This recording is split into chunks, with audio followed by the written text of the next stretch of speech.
اللہم صلی علی محمد و آل محمد۔ مباہلہ میں حضرت علی علیہ السلام کا مقام۔ مباہلہ کا واقعہ امیر المومنین علیہ السلام اور ان کی شریک حیات اور 2 فرزندوں کی فضیلت بیان کر رہا ہے، چونکہ رسول خدا صلی اللہ علیہ وآلہ وسلم نے فتح اور کامیابی کے بعد اسلام کے پھیلانے کے لیے ان سے مدد لی۔ اس کے بعد لوگ گروہ کی صورت میں پیغمبر صلی اللہ علیہ وآلہ وسلم کے پاس آتے تھے، اور چند لوگ اسلام قبول کر لیتے تھے، اور ان میں سے چند لوگ پناہ لیتے تھے تاکہ وہ اپنی قوم کے پاس جا کر پیغمبر صلی اللہ علیہ وآلہ وسلم کی تدبیر اور تجویز کو ان سے بیان کریں۔ پیغمبر صلی اللہ علیہ وآلہ وسلم کے پاس آنے والے لوگوں میں نجران کا اسقف ابو حارثہ تھا۔ وہ 30 عیسائیوں کو لے کر، جن میں عاقب، سید اور عبد المسیح شامل تھے، نماز عصر کے وقت مدینہ میں داخل ہوا۔ انہوں نے ریشمی لباس پہنے ہوئے تھے اور صلیب بھی ان کے ہمراہ تھی۔ یہودی ان کے پاس آئے اور ان کے درمیان مسائل زیر بحث آئے۔ عیسائیوں نے کہا، تم کسی چیز پر کاربند نہیں ہو، اور یہودیوں نے کہا، تم عیسائی کسی چیز پر کاربند نہیں ہو۔ اس مطلب کو خداوند نے قرآن میں بیان کیا ہے۔ جب پیغمبر صلی اللہ علیہ وآلہ وسلم نے نماز عصر پڑھی تو پیغمبر صلی اللہ علیہ وآلہ وسلم کے پاس آئے۔ پادری نے، جو سب سے آگے تھا، پیغمبر صلی اللہ علیہ وآلہ وسلم سے کہا، یا محمد صلی اللہ علیہ وآلہ وسلم، مسیح علیہ السلام کے بارے میں آپ کی رائے کیا ہے؟ پیغمبر صلی اللہ علیہ وآلہ وسلم نے فرمایا، مسیح علیہ السلام خدا کا بندہ ہے اور خدا نے اس کا انتخاب کیا ہے۔ پادری نے کہا، آیا آپ معتقد ہیں کہ اس کا باپ ہے؟ فرمایا، وہ ازدواج کے ذریعے متولد نہیں ہوئے کہ ان کا باپ ہو۔ پادری نے کہا، آپ کس طرح فرما رہے ہیں کہ وہ خدا کی مخلوق اور بندہ ہے؟ حتیٰ کہ کوئی بندہ مخلوق نہیں ہے، مگر یہ کہ وہ ازدواج کے ذریعے پیدا ہوا ہو اور اس کا باپ بھی ہو۔ اس وقت خداوند نے اس آیات کو نازل کیا، بے شک اللہ کے نزدیک عیسیٰ علیہ السلام کی مثال آدم علیہ السلام کی سی ہے، یہاں تک بس خدا لعنت کرے جھوٹوں پر۔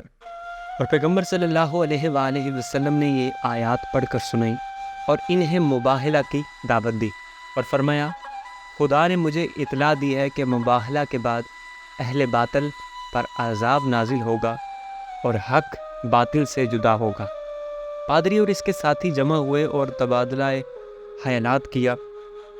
سب نے اس بات پر اتفاق کیا کہ کل صبح تک انتظار کیا جائے۔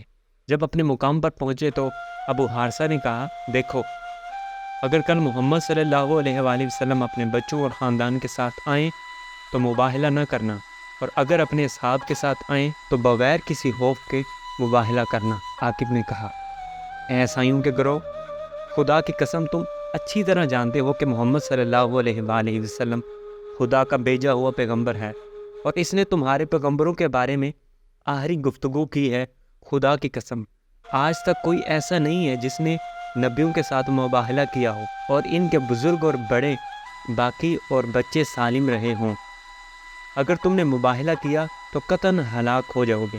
اگر آپ اپنے دین پر ضد کر رہے ہیں اور اپنے عقیدے پر باقی ہیں تو اس شخص کو چھوڑ دیں اور اپنے شہر واپس چلے جائیں۔ دوسرے دن رسول خدا صلی اللہ علیہ وآلہ وسلم کے پاس آئے، دیکھا کہ رسول خدا صلی اللہ علیہ وآلہ وسلم نے علی علیہ السلام کا ہاتھ پکڑا ہوا تھا، اور حسن اور حسین علیہ السلام سب سے آگے اور فاطمہ سلام اللہ علیہ سب سے پیچھے چل رہے تھے۔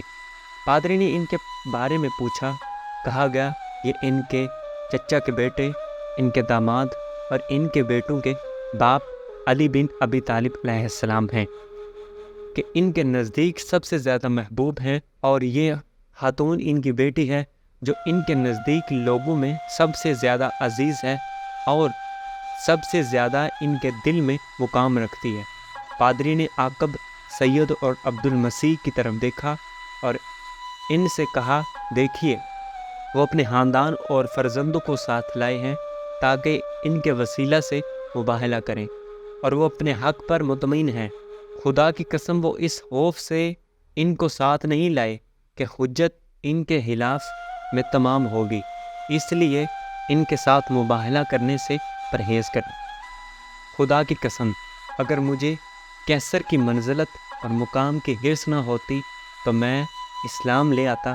ابھی آپ جس چیز پر متفق ہیں ان سے صلح کر لیں اور اپنے شہروں کو واپس چلے جائیں اور اپنے کاروبار میں مصروف ہو جائیں۔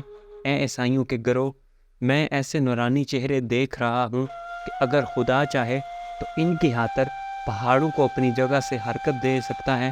بس ان کے ساتھ مباہلہ نہ کرنا، ورنہ نابود ہو جاؤ گے اور قیامت تک اس زمین پر کوئی مسیح باقی نہیں رہے گا۔